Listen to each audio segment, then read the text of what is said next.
So we all know that leadership is important. It is the catalyst needed to ensure that our businesses move forward, and the most important aspect of leadership, however, may not be creating a vision in the minds of others. Our friend Jody Holland joins us today to talk about self-leadership. So I love this subject because I think the big challenge we have in business is we think of leadership just as how I lead other people, but everything begins with how I take care of me. The first part of that being, am I aware of who I am, what my limitations are, what my strengths are, kind of how I present myself. So that first aspect of self-leadership, known as self-awareness, is understanding what your motivators are. It's understanding what drives you, what limits you, what excites you, what holds you back. So it's understanding all of those aspects just of you. The second piece of being great at self-leadership is self-belief. And I think when you combine these first two together, that self-awareness and self-belief, what you realize is that so many people just have no awareness of what they're doing in this world and how it's impacting other people. I believe one of the greatest trainings that's going to be developed over the next decade is that awareness training. Am I aware of who I am, and am I aware of what it's doing to the people around me or how they're reacting to it? That self-belief, though, we're brought up in a world where we learn to be in a fixed mindset. You're right or you're wrong, but a lot of times you don't realize how much you can grow and how much you can expand yourself. So that belief in, I know I can, I may not know how to do it yet, but I'll learn the lesson from the mistake, and I'll just keep moving forward. And then that final piece, and this is the really, really tough one for most people, is learning to actually discipline yourself, or learning what motivates you. So your self-discipline or your self-motivation, learning how do I drive me to be a better person, to expand what I'm doing, and to actually stay focused. And this is the part where I believe we have to create our own rules.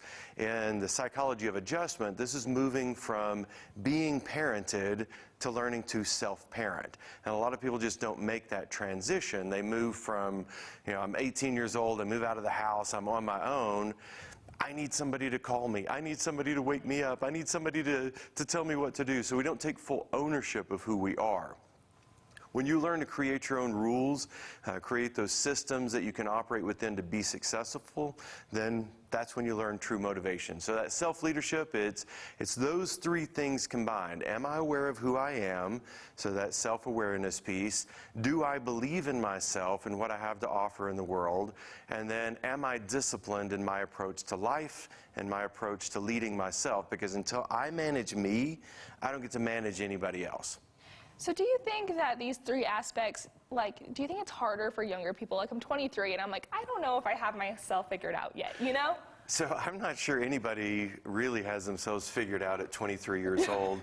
A part of that is the different structures of the brain. With females, at 22, your prefrontal cortex is fully developed. It doesn't fully develop until 26 in the male brain. So it is more difficult for young people to, quote unquote, have themselves figured out.